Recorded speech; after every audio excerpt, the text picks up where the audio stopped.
Манчестер Сити хочет подписать Йозуа Кимиха. Решение Манчестер Юнайтед по Гринвуду и Санчо. Ливерпуль остается в Кубке Англии. Будущее Тиагу Диало. Обо всем этом и многом другом вы узнаете в этом ролике. А перед его началом я хотел бы сказать о том, что у меня есть телеграм-канал, в котором ты найдешь актуальные новости из мира футбола, а также трансляции матчей топовых чемпионатов. Ссылку я оставлю в описании. Манчестер Юнайтед летом планирует принимать решения по будущему игроков команды Джейдена Санчо и Мейсона Гринвуда, сообщает Фабрицио Романо. Ожидается, что к этому моменту в клубе появится новый спортивный директор.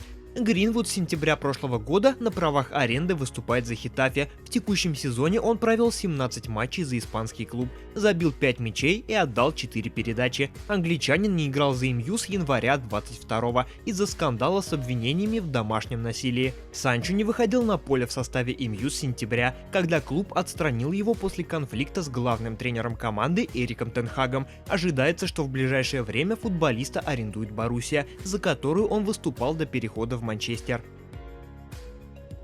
Главный тренер Челси Маурисио Почеттино рассказал о причинах, по которым Кристофер Нкунку пропустил домашний матч 1/32 финала Кубка Англии с Престоном. Мы не хотим оказывать на него давление, потому что знаем, что после длительной травмы всегда трудно вернуться и начать выступать.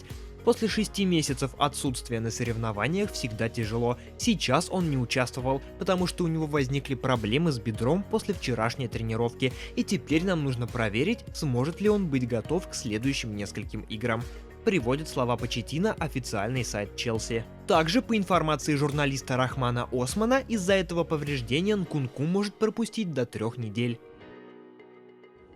Защитник Барселоны Рональд Арауха отклонил предложение руководства каталонского клуба пролонгировать свое трудовое соглашение с синегранатовыми на улучшенных условиях. Об этом сообщает Sport.es. По их информации, несмотря на то, что действующий контракт уругвайца рассчитан до лета 26-го, боссы Барсы решили предложить игроку новое трудовое соглашение на фоне активного интереса к футболисту со стороны Баварии. Подчеркивается, что Арауха и его окружение определились, что не будут обсуждать продление контракта до конца нынешнего сезона.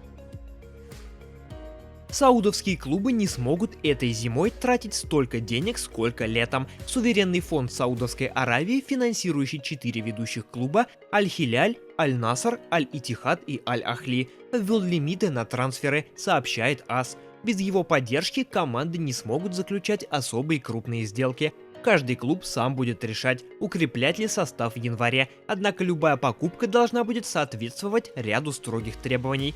Летом 2023 года команды из Саудовской Аравии потратили на новичков 875 миллионов долларов. Это второй результат в мире. Эвертон хочет арендовать Ганнибала Мешбри у Манчестер Юнайтед. По информации Фабрицио Романо, Эвертон начал переговоры с МЮ о переходе Мешбри на правах аренды. Сообщается, что полузащитник ранее выразил желание перейти в Севилью, которая также ведет переговоры с МЮ. Интерес к Мешбри также проявляли Лион и Фрайбург. Решение МЮ будет зависеть от выбора игрока. Недавно Фиорентине было предложено подписать контракт с 32-летним итальянским нападающим Лоренцо Инсинье, но клуб отказался от него. Об этом сообщает журналист Никола Скира. «Он не входит в наши планы», прокомментировал ситуацию гендиректор Фиорентины Джо Бароне. Напомню, что Лоренцо в данный момент выступает за канадский Торонто. Он стал игроком команды МЛС, перебравшись туда из итальянского Наполи летом 22-го. За это время Инсинье принял участие в 33 матчах за Торонто во всех турнирах, в которых отметился 11 голами и 6 результативными передачами. Главный тренер Барселоны Хави заявил, что в январское трансферное окно каталонскому клубу необходимо приобрести еще как минимум одного полузащитника на замену Гави. Прямо сейчас мы не можем больше покупать игроков в связи с финансовым фейерплей. Такова реальность. Теперь посмотрим, сможем ли мы усилить состав. Я настаиваю на том, что для Барселоны было бы здорово найти усиление в полузащиту ввиду травмы Гави. Но увидим, позволит ли наша ситуация сделать это. Приводит слова Хави Sky Sports. Итальянский Ювентус согласовал трансфер защитника французского Лиля Тиагу Диало, сообщает Фабрицио Романо. Как сообщается, сумма трансфера португальца составит 3,5 миллиона евро. Решение теперь за самим Диало. Он может сейчас присоединиться к Ювентусу или летом перейти в Интер свободным агентом. Лиль уже предупредил, что не рассчитывает на португальца в нынешнем сезоне. Манчестер Сити отложит свой интерес к полузащитнику Баварии Йозуа Киммиху до лета. Ожидается, что уже в этом месяце Сити попрощается с Калвином Филлипсом, который жаждет играть больше и активно ищет вариант для перехода в аренду. В качестве замены для Филлипса Сити рассматривает Киммиха, однако в это трансферное окно только сумма в районе 50 миллионов фунтов заставит Баварию отпустить Йозуа. Поэтому, как утверждает Daily Star, Сити готов подождать до лета, когда от контракта игрока останется только 12 месяцев и когда цена за Йозуа снизится до 25 миллионов фунтов. За ситуацией вокруг Киммиха также наблюдает Ливерпуль и Манчестер Юнайтед. Айнтрахт арендовал нападающего Вулверхэмптона Сашу Калайджича, сообщается на официальном сайте немецкого клуба. Арендное соглашение австрийца рассчитано до конца сезона 23-24. Он будет выступать за Айнтрахт под 9 номером. Калайджич играл за Вулверхэмптон с лета 22-го. В текущем сезоне он провел за английский клуб 13 матчей, забил 3 мяча и сделал 1 голевую. Форвард Астон Виллы Джон Дуран может перебраться в Милан. Об этом сообщает журналист Экрем Канур. По его информации, боссы Россонери договорились с футболистом об условиях личного контракта. Теперь итальянскому клубу предстоят переговоры с руководством Астон Виллы. Дуран перешел в клуб из английской премьер-лиги из Чикаго Файр минувшим летом за 16 миллионов евро. Ориентировочная стоимость футболиста на данный момент 17 миллионов.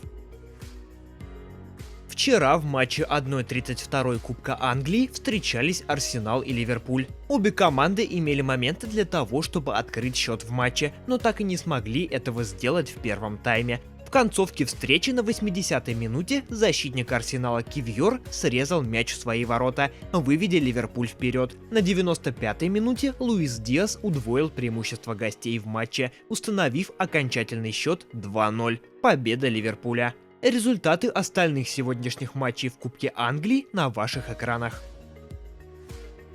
Кильян Мбаппе хочет изучить все возможные варианты перехода, в том числе и возможность перейти в АПЛ в качестве свободного агента. Об этом сообщает The Times. По их информации, Кильяна не впечатлила попытка Реала навязать ему крайний срок принятия решения по контракту. Сливочные хотели договориться о трансфере до конца января, уведомив француза об этом крайнем сроке. В случае неудачи Реал был готов переключиться на другие трансферные цели. Мбаппе не понравилось, что сливочные установили крайний срок принятия решения. Француз сказал своим друзьям, что он не позволит Реалу определять его будущее за него. Также источник отметил, что Кильяну нравится стиль игры Ливерпуля под руководством Юргена Клоппа.